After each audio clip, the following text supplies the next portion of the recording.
This is just a sample of the audiobook. To get the complete audiobook, access the link posted in the first comment. There were at least 150 teepees forming almost a complete circle within which the Indians had gathered to the number of 600, a part to engage in the exercises and a part to look on.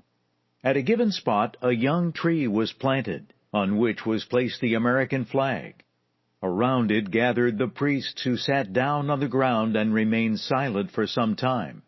Around this tree, about equally distant therefrom, men, women, to the number of near 400 formed a circle, and assumed at first a sitting position. The men were arrayed in their war paint, consisting of red, black, and yellow, feathers in their hair, leggings on their lower limbs, blankets wrapped round their bodies, and moccasins on their feet. The women were clad in dresses of variegated colors.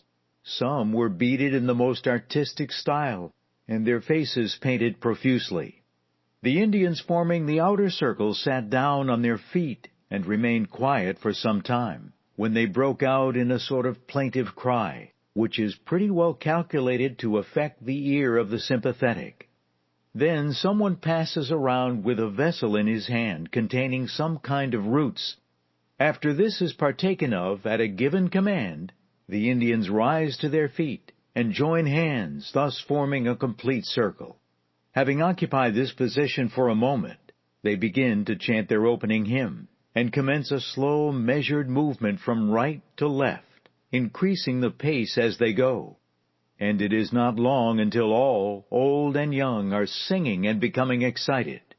This is kept up for a half hour, when many, being overcome with the exercises and excitement connected therewith, fall where they were standing in the ranks, or leap wildly from the circle into the open space, fall flat on their faces upon the ground, strike the ground furiously with their hands, as though they were endeavoring to dig a hole therein, leap up wildly again, rush from one side of the circle to the other, throwing out their arms, and finally fall exhausted and apparently lifeless. When a certain number had thus exhausted themselves, the dancing stopped, and all sat down again. As the exhausted ones revived, they gathered into a group in the center of the space, and the proclaimers received an account of their experiences while in this state, and then proclaimed it to the Indians. The young woman said when she fell, an eagle hovered over her and picked her up, carrying her to a house. The door being open, the eagle went in first, and she followed, and saw Christ, who shook hands with her 3 times, and said he was glad to see her, as she had been there before. Another said that the dead would all soon come back and meet them, and that buffalo and other game would be plentiful. In the late 1880s, a revitalization movement known as the Ghost Dance swept across the North American plains and galvanized tens of thousands of Indians from more than 30 tribes.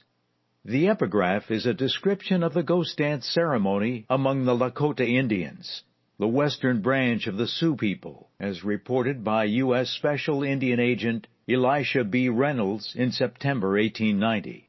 He was perhaps the first white observer ever to witness and describe the ceremony as it was performed by the Lakotas. The ghost dance was a religious movement that took many forms as it passed from one tribe to another. Yet its core message of return to the old ways and a future of peace and happiness remained the same. The ghost dance was the physical expression of a religious movement that advocated peace. The most important instructions of the prophet of the religion, a Paiute Indian called Wovoka, were these, later published in the Messiah Letters.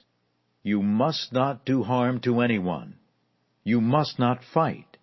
Do right always. According to Wovoka, the white people were going to disappear in a great earthquake, and only those Indians who believed in his message would survive. Then they would live forever in a world of happiness where there would be no hunger or disease. To make this happen, the Indians need only dance a certain sacred dance,